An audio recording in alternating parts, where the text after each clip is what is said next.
गणपती बाप्पा.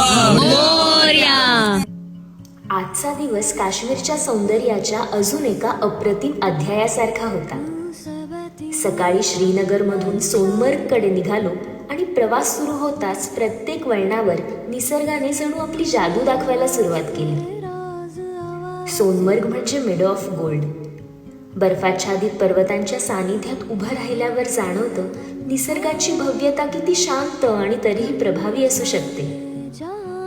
ईशान्य काश्मीरमधील शेवटचं गाव सरबलमधून चालताना जाणवलं की काश्मीरचं खरं सौंदर्य इथल्या साध्या जगण्यात, शांत नजरेत आणि निसर्गाशी जुळून गेलेल्या जीवनातच आहे. सोनमर्गच्या शांत आणि निवांत वातावरणात वसलेला हा फिशिंग पॉइंट म्हणजे निसर्गप्रेमींसाठी एक सुखद अनुभव.